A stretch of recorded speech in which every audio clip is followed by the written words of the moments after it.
밤새 평안하셨습니까? 네.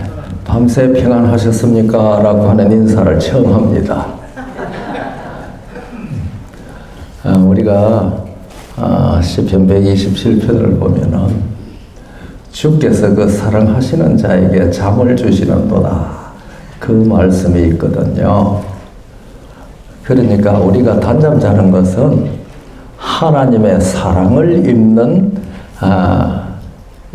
그 시간이라고 표현할까요? 하나님의 사랑을 입는 때입니다.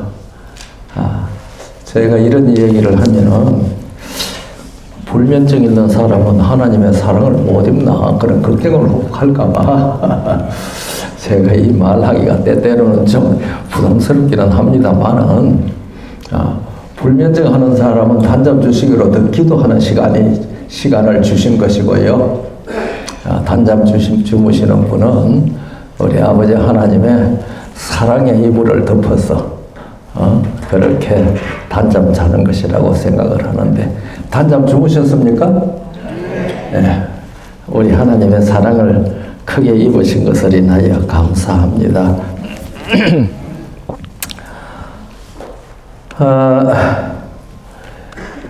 일주일 통째로 이렇게 집회하는 일이 요즘은 아주 드문 그러한 세월입니다. 그런데 우리 콜톤 교회에서 일요일부터 안식일까지 계속해서 집회를 할 수 있도록 계획을 하셔서 감사합니다. 그리고 이 노병을 불러가지고 말씀을 증거하도록 해 주셔서 감사합니다. 그리고 이번 기간 동안에 사랑으로 접대해 주신 여러분들 참 감사합니다. 요즘은 한국에 가도요, 식사 대접합니다. 식당으로 모시고 갑니다. 그런데 이번에도 식당으로 간 날도 있지만 가정에서 집밥 준비해가지고 접대를 해주신 것 너무 감사합니다.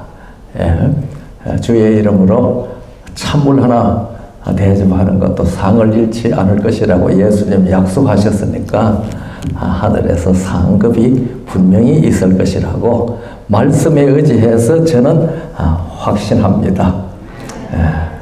참 감사합니다. 제가 개별적으로 일일이 감사드리는 일을 못한다 할지라도 감사합니다.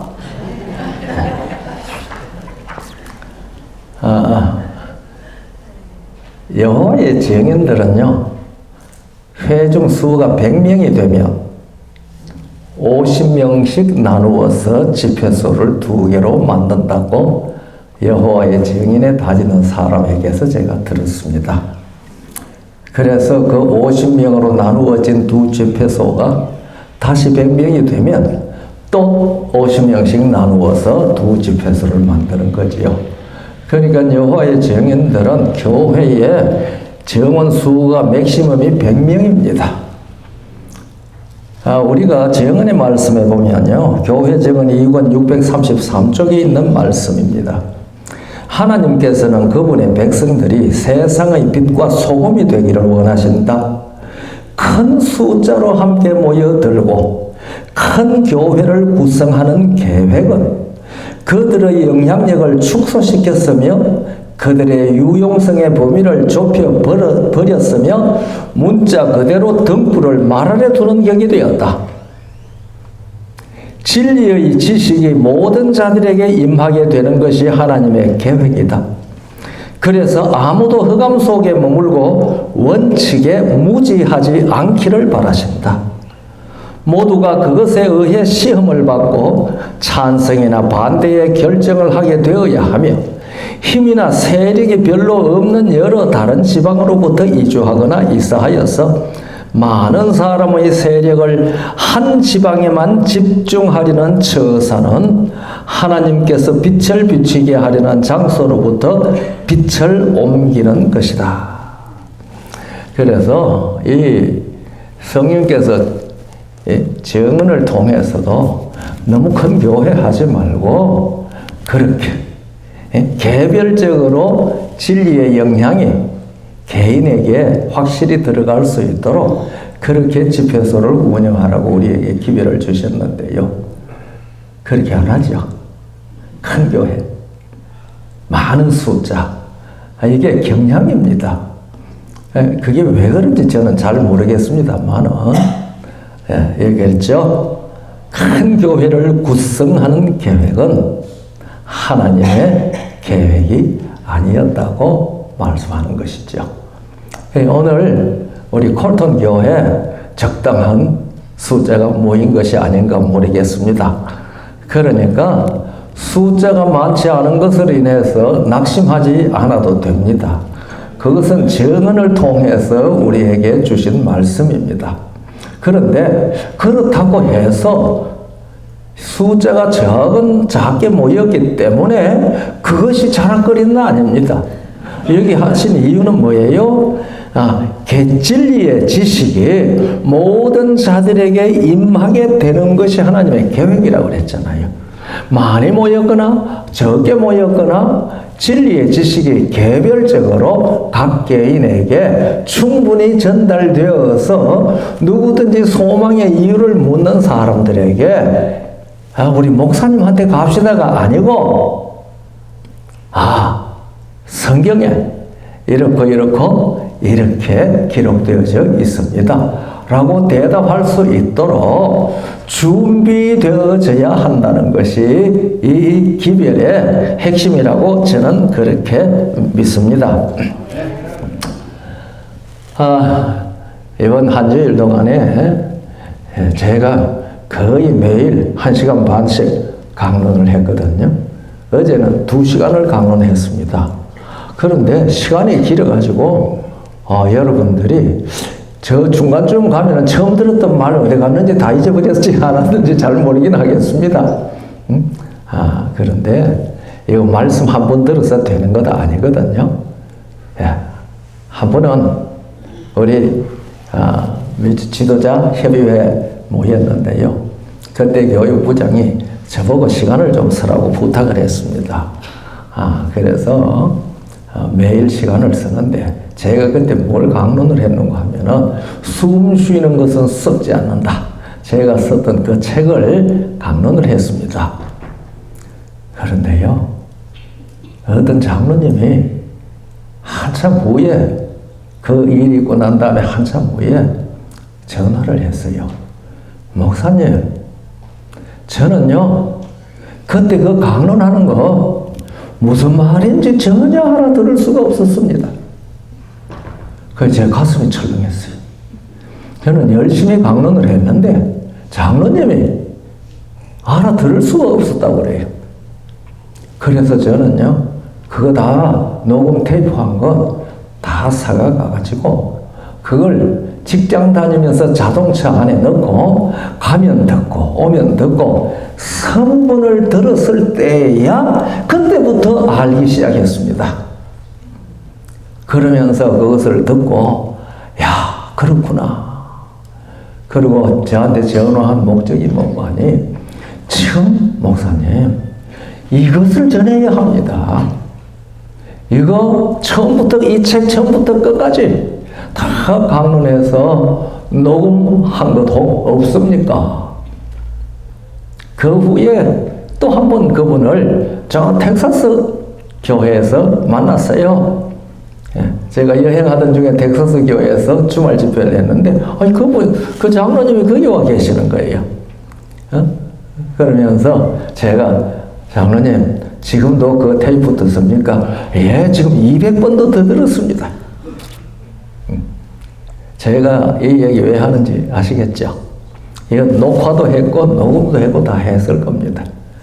여러분들이 20번씩 200번씩 들어보시면 이 기별이 어떤 기별인지 개별적으로 알게 될 것이라고 하나님의 계획을 내가 실천하는 그런 경험에 이를 것이라고 제가 말씀을 드리는 겁니다. 우리가 지금 어떠한 사람이 되어야 마땅하냐라고 하는 총 주제를 가지고 첫날은 어떻게 읽느냐? 내가 어떻게 읽느냐? 율법에 무엇이라 기록되었으면 네가 어떻게 읽느냐? 그러니까 어떻게 기록된 것은 하나님이 기록했기 때문에 우리가 어떻게 할 수 없습니다. 그러나 읽는 것은 내가 읽잖아요. 그러니까 하나님께서 지시하신 방법을 따라서 읽는 방법을 우리는 취해야 한다. 그 얘기입니다.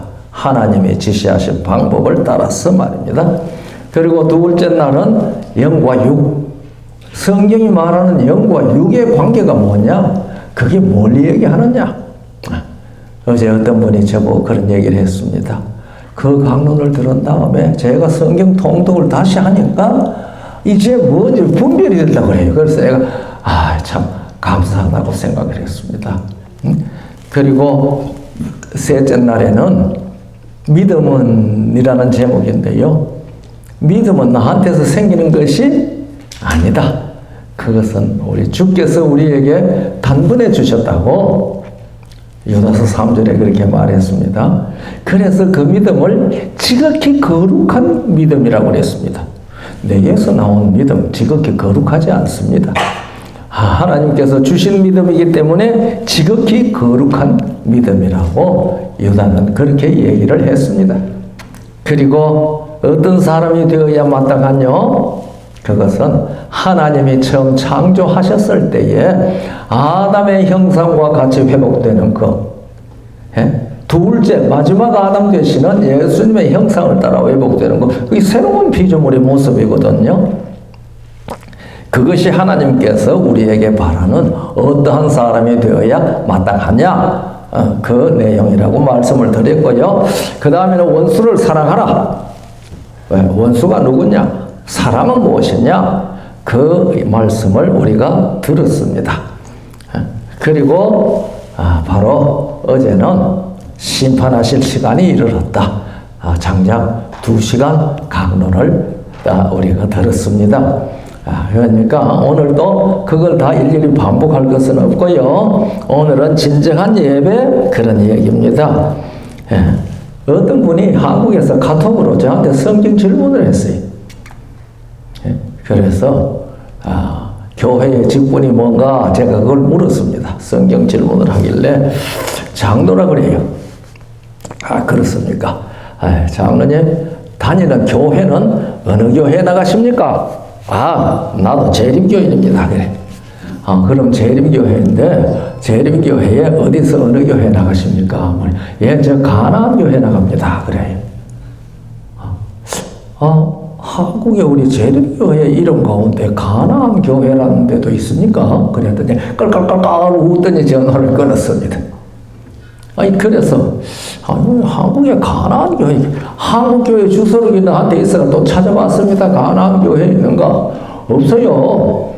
그래서 내가 그걸 물었습니다. 어떤 사람이 나한테 가나안 교회 나간다고 하는데 그 한국에 가나안 교회 있어요 하니까 듣는 사람이 깔깔깔깔 웃으며 안 나간다는 말입니다. 안 나가 가나안.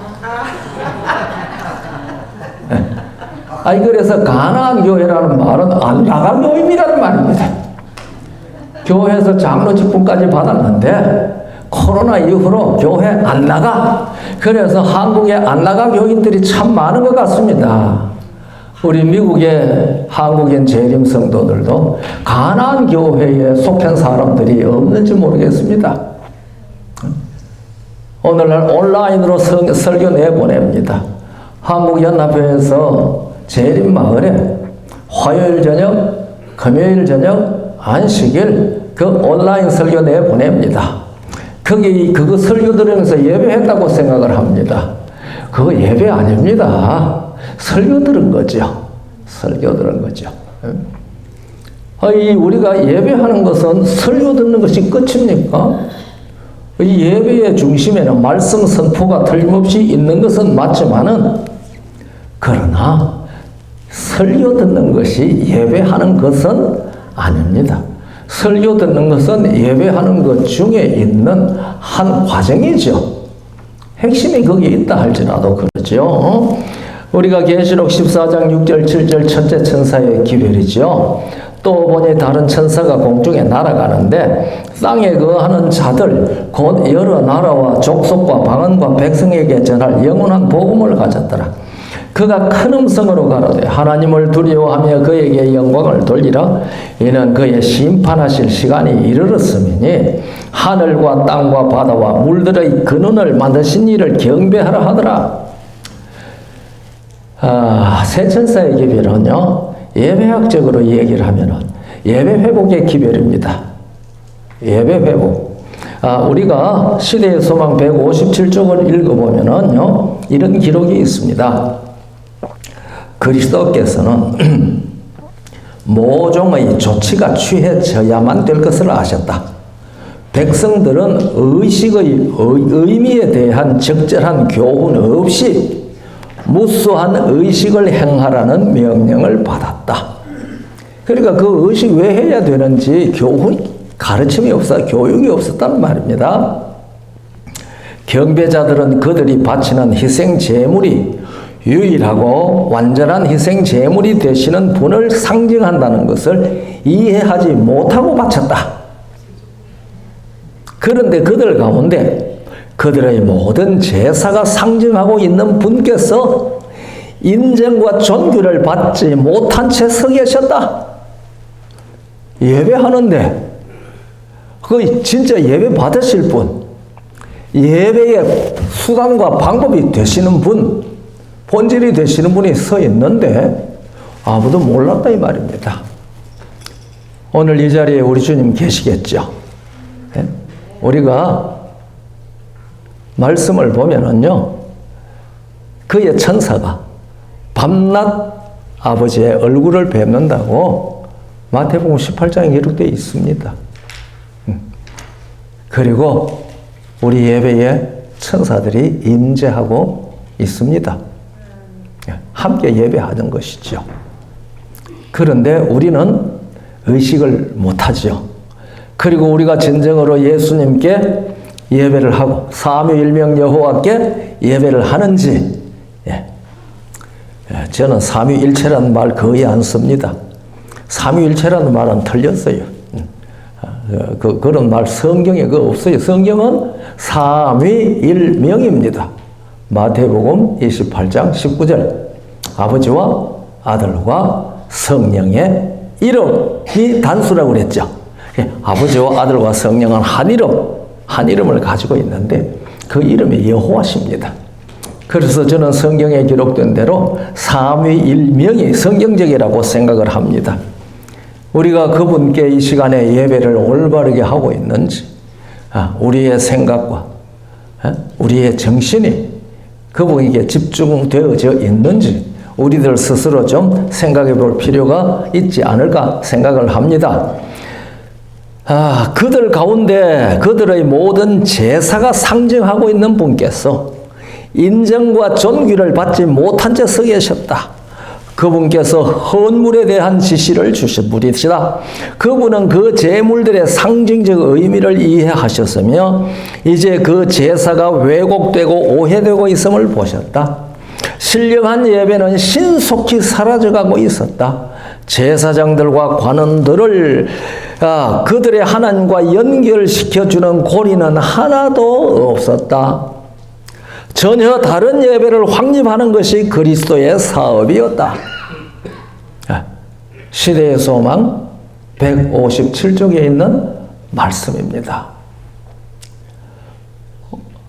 창조주를 경배하라고 첫째 천사의 기별이 우리에게 전하는 것은 이 심판하실 때가 가까워 왔을 때에 하나님의 참 교회는 이런 하나님께서 기대하시는 이 예배가 확립되어야 된다는 것이 이 시대의 소망 157쪽에 있는 말씀도 우리에게 가르쳐 주는 것이라고 저는 생각을 할 뿐만 아니라 성경 자체가 우리에게 그것을 가르쳐 주고 있습니다. 예배라는 것이 뭐냐? 신학 예배학에서는 이렇게 정의합니다. 최고의 가치 앞에 서 있는 사람들의 태도라고 말합니다. 오늘날 이 세상에서 대통령을 만나러 간다든지 왕을 알견하러 간다든지 하면은 옷을 아주 잘 갖추어 입고 갑니다. 뭐 옷이 없으면 어쩔 수 없을는지 모르지만은 말이죠. 이 시골 사람이 왕을 알려나는 시간이 돼가지고서 초청을 받고 가게 되면 그 사람이 왕을 알려나러 가기 전에 왕을 알려날 수 있는 옷을 입혀서 들여다 보내더라고요. 역사책들을 보니까요. 우리는 안식일에 하나님 앞에 예배할 때에 우리 하나님의 얼굴을 아련하기 위하여 오는데 아무렇게나 입고 오는 것은 예배에 합당한 것이라고 생각을 하십니까? 아니잖아요. 우리 예배의 정신을 분명히 알아야 됩니다. 최고의 가치 앞에 있는 사람들의 태도라고 예배하기 정의했습니다. 그런데 뭐 예배하기 그렇게 하거나 안 하거나 그 상관이 없습니다. 예. 우리가 시편 96편 8절에 보면은 여호와의 이름에 합당한 영광을 그에게 돌릴지어다. 거룩한 옷을 입고 그 앞에 나가라고 그렇게 시편은 우리에게 권고하고 있습니다. 예배라고 번역되는 히브리어 샤하는 엎드려 절한다는 뜻입니다.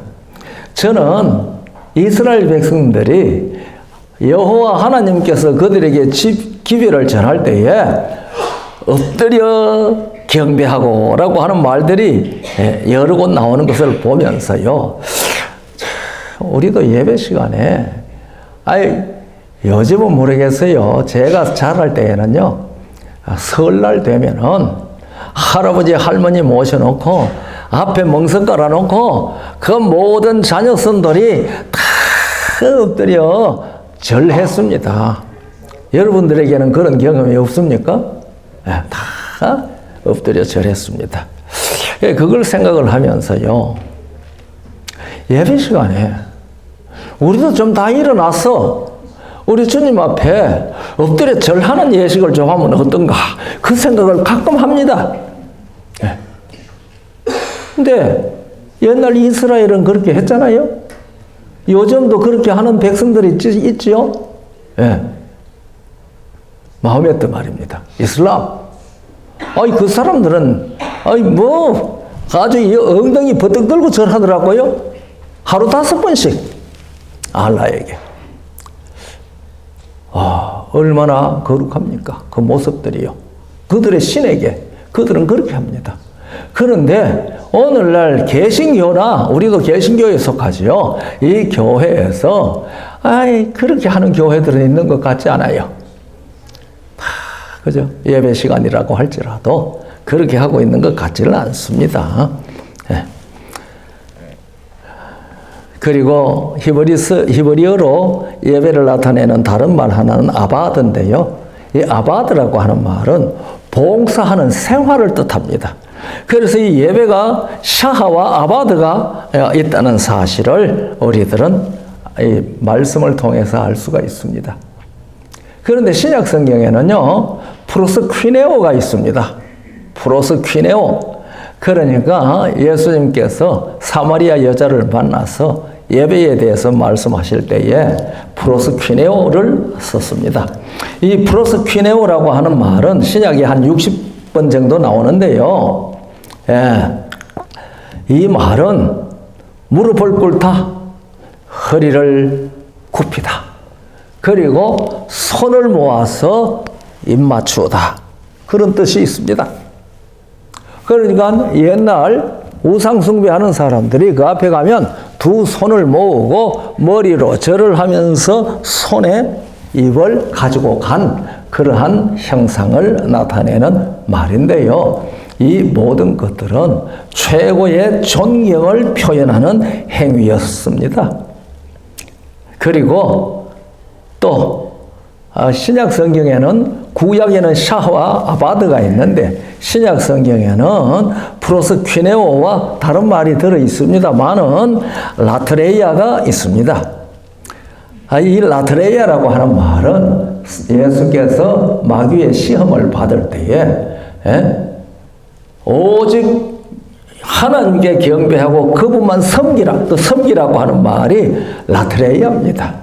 그러니까 이거 아바드하고 같은 뜻이죠. 그러니까요. 우리는 이 단어적 의미에 너무 깊이 빠져들어가는 것도 안 좋지만 그 의미를 한번 생각해 보는 것도 좋습니다. 그래서 예수께서 사마리아 여자에게 말하지 않았습니까? 우리 조상들은 이 산에, 당신들은 예루살렘에 예배해야 된다고 사마리아 여자가 예수님께 그렇게 말씀을 드렸을 때에 예수께서 그 여자에게 대답하시죠. 요한복음 4장 23절입니다. 아버지께 참으로 예배하는 자들은 신령과 진정으로 예배할 때가 오나니 곧 이때라. 아버지께서는 이렇게 자기에게 예배하는 자들을 찾으시느니라. 하나님은 영이시니 예배하는 자가 신령과 진정으로 예배할지니라. 그런데 우리의 선배들이 성경을 번역할 때에 신령한 것, 진정으로 이런 말들을 종교적인 단어로 사용하지 않았나 하는 생각이 들어갑니다. 그런데 사실 개역 개정판이 이것은 원문을 잘 번역했습니다. 개정판은 신령과 진정으로라고 하지 않고 영과 진리로 그렇게 되어 있습니다. 원문이 영과 진리입니다. 영과 진리. 그래서 우리가 신령과 진정으로 예배하라고 그랬는데 영과 진리로 예배하라고 말했을 때 그게 무슨 뜻인가? 이것이 예수님께서 우리에게 가르쳐 주신 예배의 핵심입니다. 그러면 우리가 영으로 예배한다는 말이 무슨 말일까요? 영으로. 어떻게 하는 게 영으로 예배합니까? 저는 그걸 이렇게 깨닫습니다. 영이 된 사람이 되어서 예배하라는 말입니다. 지금 할아버지, 부모, 할아버지, 할머니, 아버지, 어머니, 이제 생신이 되었어. 할아버지 생신이 되어서 또 그게 모두 모여가지고서 생신 축하합니다 하고 큰절하고 하는데 전혀 가족 아닌 사람이 들어와가지고 지나가는 사람이 와서 절하는 일 없잖아요. 그래가지고 또 그런 사람이 와서 절하면은 받는 사람과 같아 있는 사람이 눈이 동그래가 당신 누구요 할 거 아니에요. 자녀손들이 되었을 때에 아버지에게 경배하는 것이죠. 그러니까 영으로 예배한다고 말씀하실 때에 예수께서는 하나님은 영이시다. 그 말씀을 하셨습니다. 그래서 하나님은 영이시니 예배하는 자가 영과 진리로 예배해야 된다고 그렇게 말씀을 하셨습니다. 그러니까 우리가 하나님 앞에 예배하기 위하여서는 영이 되어야 됩니다. 하나님이 영이시니까요. 그래서 저는 영으로 예배한다는 말은 영이 된 상태가 되어서 예배할 때 하나님께서 받으시는 예배다. 이렇게 예배하는 자들을 하나님께서 찾으신다고 그랬잖아요. 아까 시대의 소망에 있는 말씀을 우리가 함께 들었지 않습니까? 그 사람들은 재물, 제사 드리고 뭘 하고 다 해도 그게 뭘 하는지 모르고 그냥 하라고 하니 했다 이 말입니다. 그러니까 그것의 진정한 의미를 알지 못하고 제사 드리라고 하니까 드렸고 성전에 와서 하라고 하니까 했고 그렇다는 얘기잖아요. 오늘날 우리가 안식일 날 혹은 다른 예배하는 날 이렇게 주의 집에 나와서 예배할 때에 내가 예배에 참석하고 내가 예배하는 모습이 어떠한 것인지 진정으로 깨닫고 예배하지 아니하면 예수님께서 시대의 소망에서 하신 그 말씀에 이스라엘 백성들과 다를 것이 하나도 없지요. 오늘날 우리가 예배한다는 것이 이런 상태에 떨어져 있지 않는지 우리들 스스로에게 좀 물어볼 필요가 있지 않나 저는 그런 생각이 들어갑니다. 우리 여러분들, 성도 여러분들은 어떤 생각이십니까? 그러니까 제가 이 얘기를 하는데요. 너는 예배할 때 그렇게 잘 하느냐 하면은 부끄럽게도 예, 그렇게 합니다. 대답 못해요. 똑같아요. 그런데 저는요, 그래서 요즘은 그 생각이 많이 줄어들었는데요. 한때 심판날에 네 말이 너를 정죄할 것이라고 예수님 말씀하셨잖아요. 그래서 내가 만약에 구원을 받아서 천국에 가는 자리에 있지 못한다면, 탈락하는 사람이라면, 된다면 생전에 내가 이 땅에서 했던 모든 말들이 불꽃이 되어 나한테 다 쏟아질 것 같다. 그 생각이 엄청 자주 들었습니다. 제가 20, 30대에요. 말은 잘하는데 말대로 잘 생활이 안 되니까, 그러면 내가 주님 앞에 못 서는 일이 생기면, 내가 진리가 이렇다고 이래 살아야 된다고 했던 모든 말들이 불꽃이 되어 나 위에 다 쏟아질 것 같은 그런 환상에 자주 빠졌어요. 그 환상에 빠져가지고 이럽니다. 걸어가다가도. 그러니까 그러면 안 되겠죠. 우리는 우리들 자신에게 영어로 예배하느냐, 진리로 예배하느냐, 우리는 이걸 우리 자신에게 물어볼 줄 알아야 한다고 생각을 합니다. 우리가 고린도후서 13장 5절에 네가 믿음에 있는가 스스로 자신을 시험하고 확증하라고 하지 않았습니까? 그렇기 때문에 우리의 신앙생활에서 내가 정말 영어로 하나님 앞에 예배하는 자로 살아가는지 우리 스스로에게 물어서 확정을 해야 합니다. 성경이 하라고 했거든요. 그런데 우리는 날마다의 생활에서 이런 확정하는 일을 합니까? 일일 삼성이라는 말이 있죠. 그래서 어떤 사람은 하루에 3번씩 반성한다, 그렇게 얘기를 하는 것을 제가 들었는데요. 일일 삼성이라는 말은 공자님 제자 정자가 한 말입니다. 이 정자가 일일 삼성이라는 말을 했는데, 거기는 하루에 3번씩 반성한다는 말이 아닙니다. 하루에 3가지를 반성한다는 말입니다. 제가 그 3가지를 지금 다 기억을 못합니다. 그 중에 하나가 이런 겁니다. 예? 선생님이 나에게 가르쳐 준 것을 내가 열심히 실천했는가, 그것을 반성을 한답니다. 그리고 선생님이 나에게 가르쳐 준 것을 나는 선생님의 깨닫기를 원하는 대로 깨달았는가, 이거 반성한다는 겁니다. 또 하나는 제가 잊어버렸습니다. 일일 삼성은 3가지를 하루에 매일 반성했다는 것이 정자의 얘기입니다. 공자가 정자를 둔하다고 그랬습니다. 둔하다. 이 공자 제자들 중에 머리 좋은 사람 많이 있습니다. 자공, 자하 이런 아주 똑똑했어요. 그런데 정자 이름이 삼입니다. 삼이는 좀 둔해 그랬습니다. 그런데 이 공자의 가르침을 후대에 전한 사람은 정자입니다. 왜? 일일 삼성, 그는 생활을 했거든요.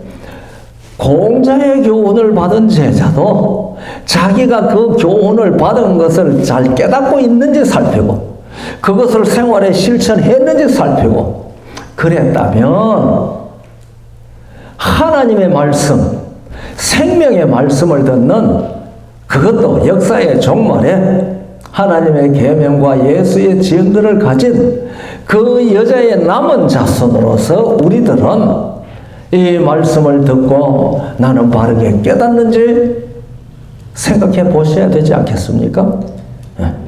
그리고 그것을 깨닫고 내 일상생활에서 그것을 따라서 생활을 하고 있는지 반성해 봐야 되지 않겠습니까?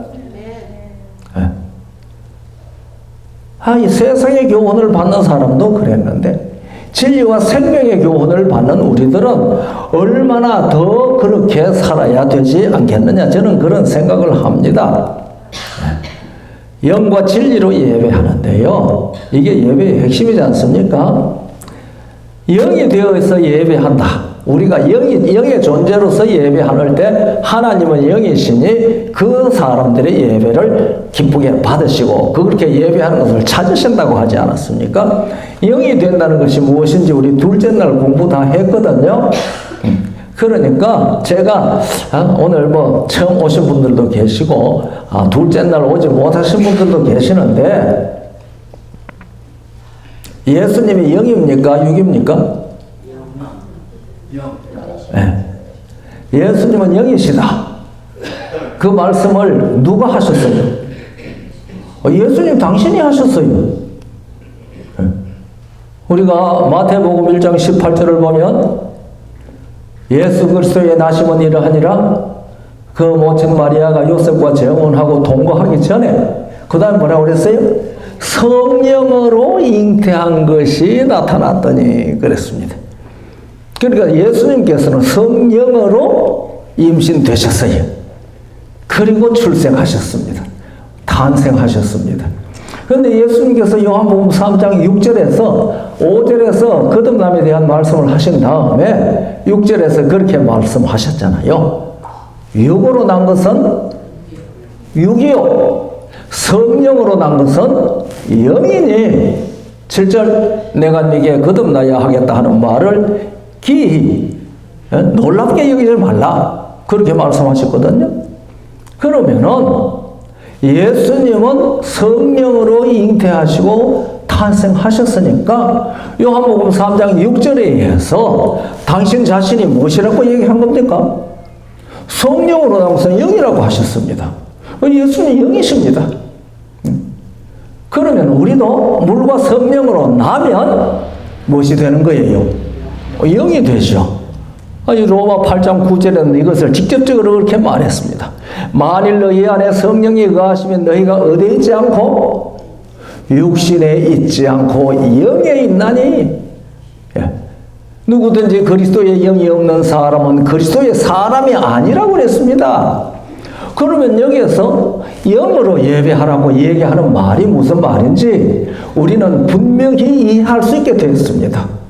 그래서 우리가 하나님 앞에 예배하는 자는 반드시 어떤 상태에서 예배해야 된다는 말입니까? 거듭난 영이 된 존재로서 예배해야 된다는 것을 우리에게 예수님께서 말씀해 주신 것입니다. 그러면 나는 영인지 우리가 반성하고 자기 스스로를 시험하고 확정하는 일을 우리가 해야 되지 않겠습니까? 성경은 그렇게 하라고 우리에게 가르쳐 줍니다. 히브리 12장 9절에 이렇게 말씀하십니다. 또 우리 육체의 아버지가 우리를 징계하여도 공경하였거늘 하물며 모든 영의 아버지께 더욱 복종하여 살려 하지 않겠느냐? 그러니까 성경에 우리가 하나님이라고 부르시는 그분은 누구의 아버지라고요? 모든 영의 아버지입니다. 그러니까 우리가 영이 되지 아니했으면 무엇이 아니에요? 에이, 대답 좀 하셔도 돼요. 우리가 영이 아니면은 누구를? 영의 아버지이신 하나님을 무엇이라고 부를 수 없어요? 아버지라고 부를 수 없어요. 예수님께서는 겟세마네에서 기도하실 때에 하나님을 어떻게 불렀습니까? 마가복음에 나옵니다. 마태, 누가, 요한복음에는 안 나오고 마가복음은 그만 나옵니다. 겟세마네 동산에서 기도하실 때에 뭐라고 하나님을 불렀습니까? 아빠, 아버지요. 그렇게 불렀습니다. 아버지요. 우리 개역판에는 그렇게 번역되어 있습니다. 제가 개정판에는 확인을 안 해봤습니다만은 아빠라고 번역한 것 같습니다. 자녀들이요, 아빠 하는 거하고 아버지 하는 것하고 아버지 된 사람들 좀 기분이 어때요? 뭐 그거나 뭐 그렇지, 그렇습니까? 아빠 하는 것이 좀 더 인정스럽고 살갑지 않습니까? 예수님께서는 그 아버지 하나님을 그 고통의 시간에 그렇게 불렀습니다. 아빠, 아버지요. 이마에서 흐르는 땀이 핏빛까지 떨어지는데 아빠, 하고 부르셨어요. 자, 우리가 진정으로 영이 되면 우리도 우리 아버지 하나님을 아빠 하고 부를 수 있습니다. 그래서 엉뚱한 사람이 아빠 아빠 부르는 일을 가지고 와가지고 난리를 치잖아요. 여러분 다 아시죠? 예. 그런데 우리가 이 바울도 로마서에서 그렇게 말합니다. 그래서 우리가 아바 아버지라 부르느니라 그렇게 말했습니다. 정말 우리가 진정으로 물과 성령으로 거듭나서 영이 되었다면 모든 영의 아버지를 아빠 하고 부를 수 있을 것입니다. 그만큼 친밀감이 있는 것이죠. 그만큼 하나님과 가까운 것이죠. 저는요, 안식일에 이 안식일이 우리 아버지의 안식일입니다. 그래서 우리가 출애굽기 16장 28절 29절을 보면 하나님께서 그렇게 말씀하십니다. 내가 내 안식일을 너희에게 주므로.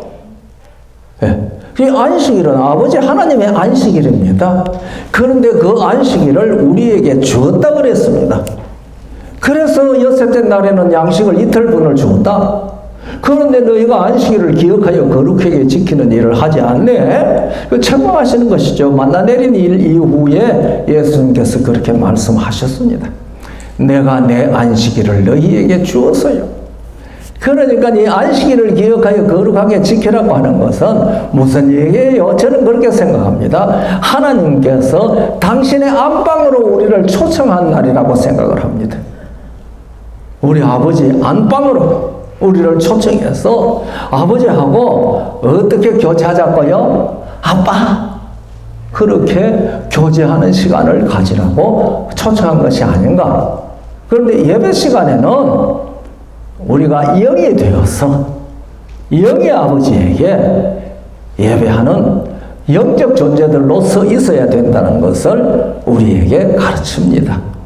그래서 육신의 아버지도 우리를 징계할 때에 받아들이고 공경했는데 하물며 모든 영의 아버지께 더욱 복종하여 살려 하지 않겠느냐. 영과 진리로 예배하라고 예수님께서 직접 말씀하셨고, 또 하나님은 이렇게 예배하는 자를 찾으신다고 말씀하셨습니다. 예수님께서 그때 유대 사회에 오셔서 그렇게 예배하는 사람들을 거의 찾지 못했습니다. 그들의 예배가 형편없어졌거든요. 박제가 다 됐습니다.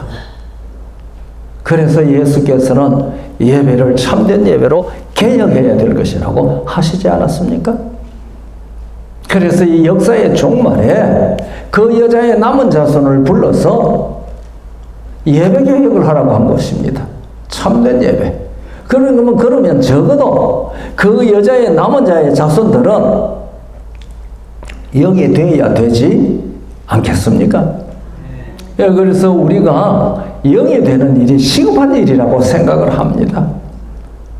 저는요, 계시록 2장 두아디라 교회 시대에 그나마 사단의 깊은 것을 알지 못하는 너희에게 다른 짐을 지우지 않는다는 말씀이 있지 않습니까? 그래서 이 사단의 깊은 것이 무엇일까?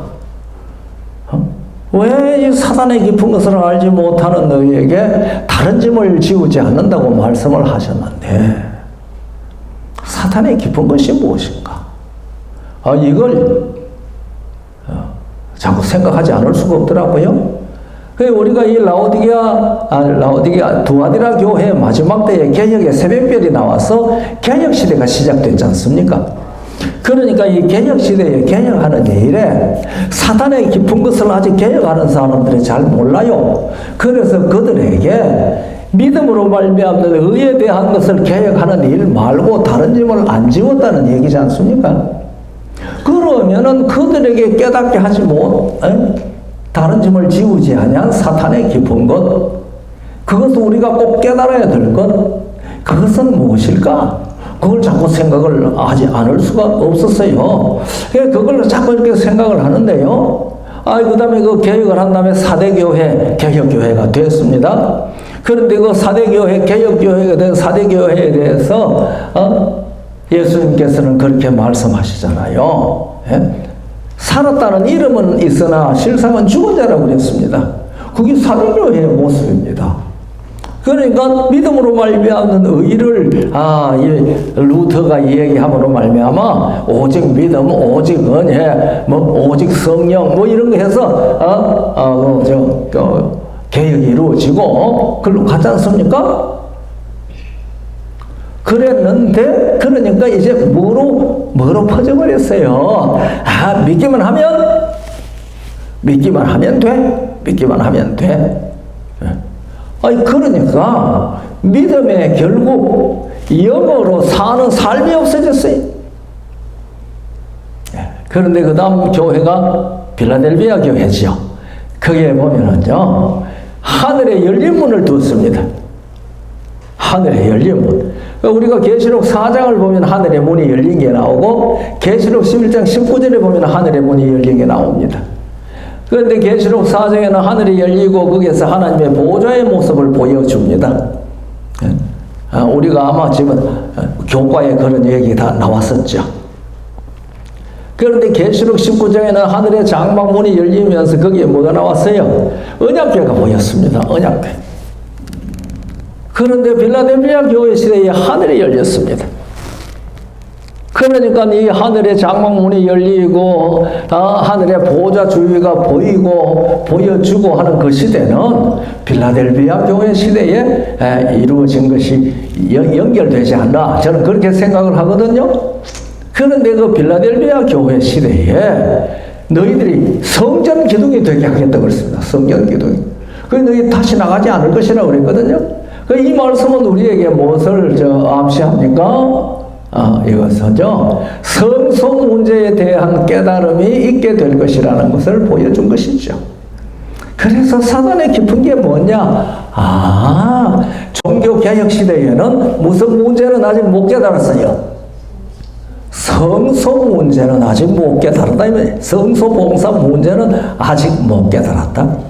이 성소 문제가 하늘이 열리고 장막이 열리고 언약궤가 보이고 이런 성소 문제를 깨닫는 것은 필라델비아 교회 시대에 들어와서 열렸다.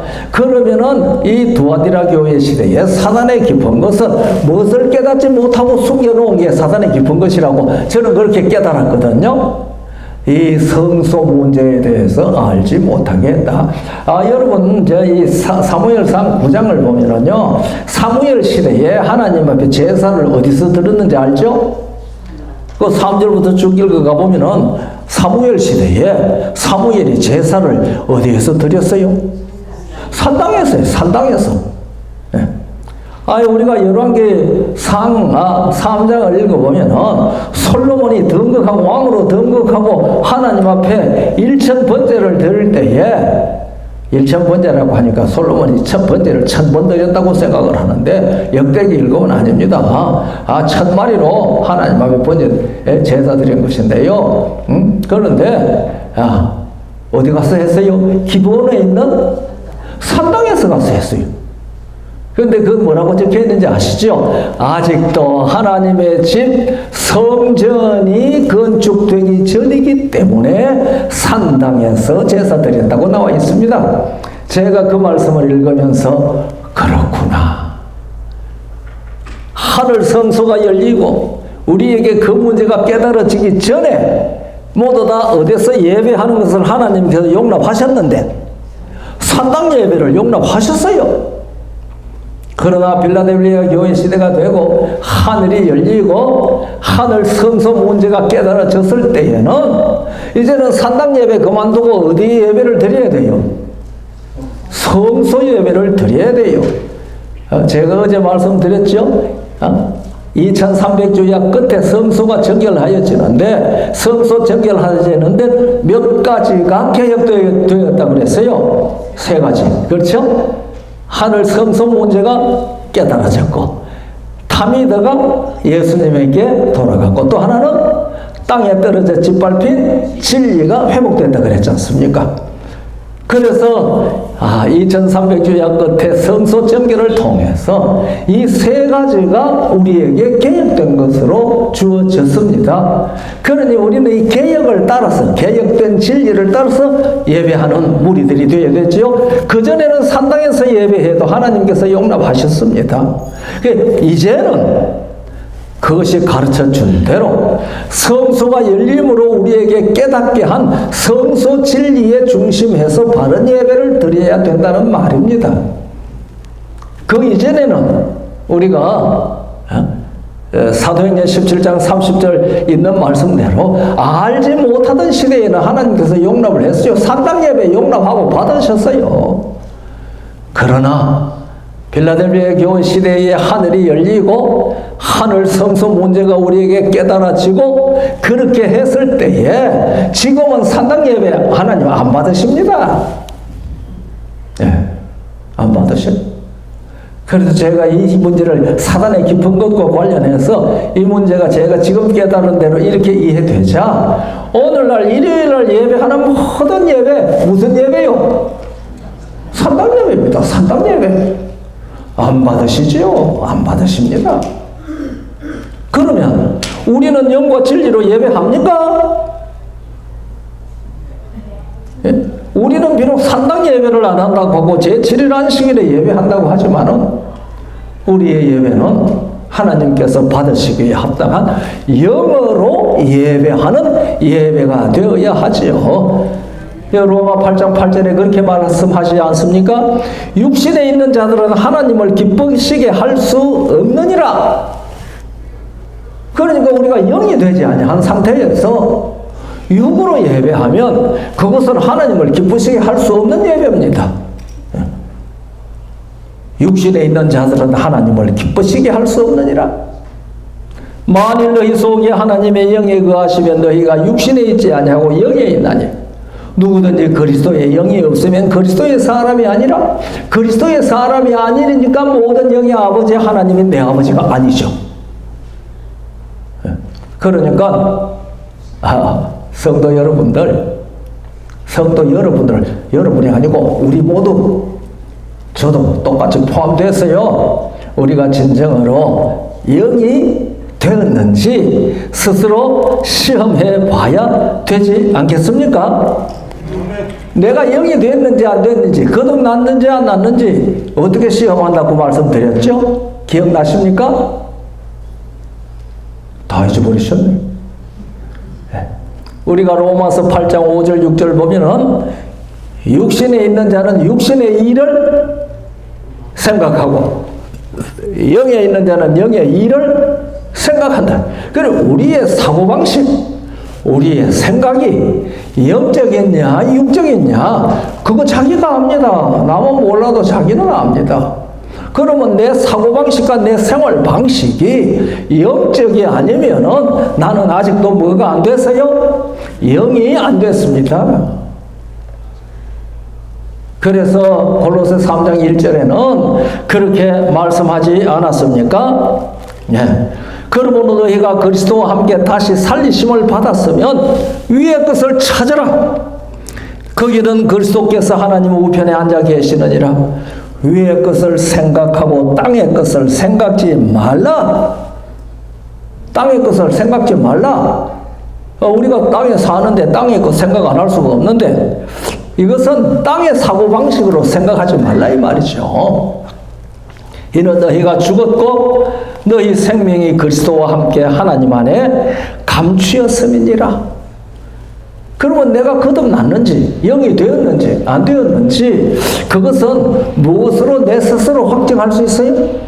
내 사고방식이 내 생각의 경향이 세속적이냐 성경적이냐 그것은 스스로 시험할 수 있습니다. 우리의 대화가 우리의 감성이 우리의 태도가 영적이냐 육적이냐 내 감정을 성령께서 주장하느냐 상대방이 주장하느냐 우리 다 해야죠. 가나안 교인이 된 사람 그 사람 앉아서 설교 듣는다고 예배가 될까요? 천만에요. 천만에요. 안 됩니다. 성경은 교회를 무엇이라고 했습니까? 예수 그리스도의 몸이라고 했습니다. 그리고 우리 모든 사람들은 뭐예요? 몸의 지체들입니다. 이 손가락이 몸이 마음에 안 드는다고 뚝 떨어져 나가면 살까요? 그때부터는 더 이상 지체가 아닙니다. 아이고, 그 장로 꼬라지 보기 싫어. 그 목사님 설교 꼬라지가 그게 뭐야? 나 교회 안 나가. 차라리 온라인 예배 설교 듣겠어. 그러면 어디서 떨어져 나가는 거예요? 그러니까 가난한 교인이 되면은 몸에서 떨어져 나가는 겁니다. 그러면 더 이상 뭐가 아니에요? 지체가 아닙니다. 우리 모두 지체 맞습니까? 지체가 건강해야 몸이 건강합니다. 맞습니까? 그런데 자기는 건강은 하면서 뭐가 건강하도록 사람들은 자꾸 얘기하는 겁니까? 몸이 건강하기를 바라요. 자기부터 건강해지면 몸이 건강해집니다. 이것이 우리가 교회와 예배한다고 할 때에 우리가 취해야 할 자세입니다. 그러니까 우리는 영과 진리로 예배하는 자가 되어야 되는데, 진리로 예배한다는 건 또 뭐냐? 진리로 예배한다는 거. 영으로 예배한다는 것은 내가 영이 되어야 한다는 것이라고 한다면은, 진리로 예배한다는 것은 또 뭐냐? 그 얘기죠. 우리가 고린도후서 13장 8절에 보면 이런 말씀이 있습니다. 우리는 진리를 거슬러 아무것도 할 수 없고 오직 진리를 위할 뿐이니, 영이 된 사람은 진리를 거슬러 아무것도 할 수 없는 사람입니다. 그러니까 영이 된 사람은 삶이 뭐대로 되는 사람을 뜻하는 겁니까? 진리대로 되는 사람을 뜻합니다. 이것이 바로 로마서 12장이 말하고 있는 영적 예배니라고 하는 그 말입니다. 라트레이아, 봉사입니다. 그러니까 예배는 예식을 갖추어서 하나님 앞에 앉아서 무릎을 꿇고 경배하고 하는 그런 프로스피네오가 있고, 일상생활에서 나타내는 진리를 거슬러 아무것도 하지 아니하는 생활이 있는 겁니다. 이것이 합쳐질 때에 참된 예배를 하나님께 하는 것이고 참된 예배의 삶을 사는 것입니다. 우리가 에베소 1장 12절을 보면은 우리 존재 자체가 우리 주 예수 그리스도의 영광의 찬송이 되어야 된다고 그랬습니다. 그게 진리로 예배하는 모습입니다.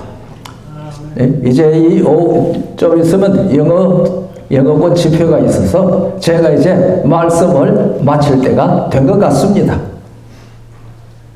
우리 예배 회복을 해야 합니다. 진정한 예배. 그래서 새 천사의 기별에 첫째 천사의 기별 예배, 참된 예배가 우리 이 콜턴 교회에서부터 시작되었으면 얼마나 좋겠습니까? 진정으로 영과 진리로 예배하는 모든 성도들 다 될 수 있도록 성령님께서 한 사람 한 사람에게 역사해 주시기를 간절히 바라면서 이번 정규 집회 말씀을 마치도록 하겠습니다. 감사합니다.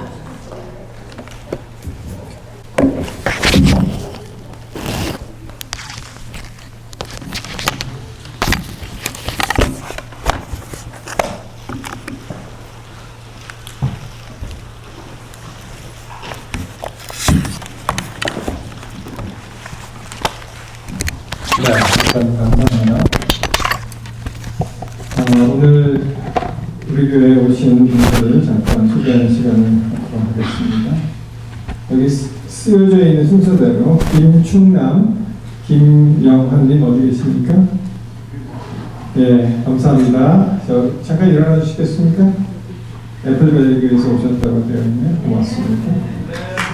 우리 김재기, 안순애 집사님, 장현임 집사님, 예, 일거시아에 대해서 오셨습니다. 감사합니다. 이찬용, 이재혁 집사님 어디 계시죠? 예.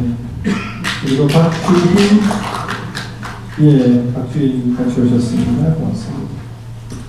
우리 송연순 집사님입니다. 어디 계십니까? 네.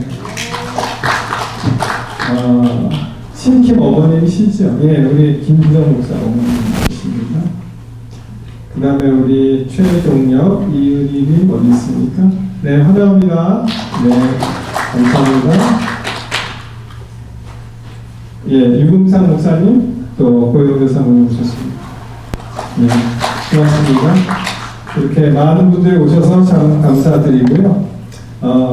이 시간 끝나면 우리가 교과 공부가 있습니다. 뒤에 가신 방이 있는데 요한복음 반이 있고 정규 교과 공부가 있으니까 여러분들 원하시는 대로 가시면 되겠습니다.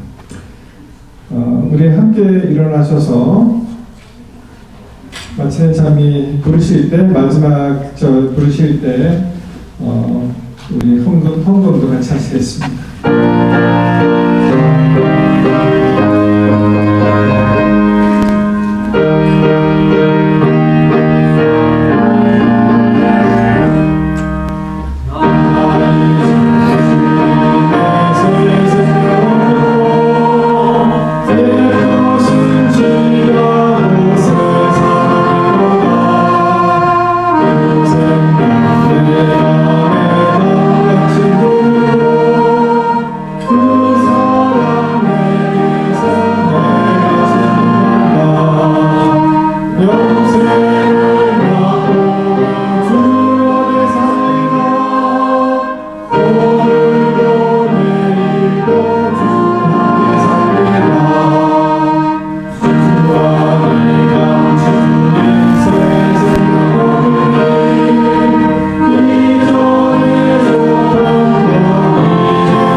거룩하신 우리 아버지 하나님 감사합니다.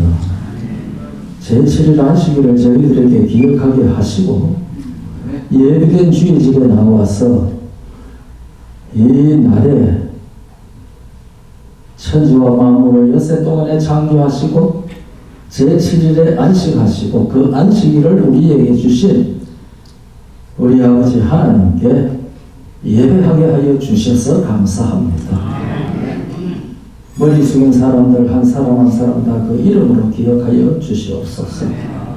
우리가 진정으로 영이 되게 하여 주시옵시고 모든 영의 아버지께 아빠 아버지로 친밀하게 그러나 거룩하게 예의를 갖추어서 잘 예배하는 사람들 될 뿐만 아니라 일상생활에서 진리를 거슬러 아무것도 하지 아니하는 우리의 몸을 산 제사로 드리는 영적 예배로 사는 우리 모두 되게 하여 주시옵소서.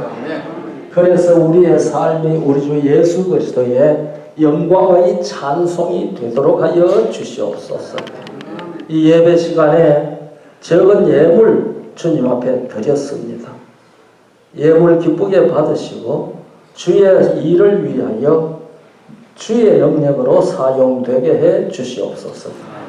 예물을 드린 손길마다 기억하여 주셔서 주님 앞에 드릴 것이 더 많은 삶을 살도록 복을 주시옵소서. 이제는 우리 주 예수 그리스도의 한량없으신 은혜와 우리 아버지 하나님의 무한하신 사랑과 성령의 감동 감화하시며 교통하심이 영과 진리로 예배 드리기로 헌신한 모든 사람들에게 영원토록 함께하여 주옵시기를 우리 주 예수 그리스도의 거룩하신 이름으로 간절히 축원하옵나이다. 아멘.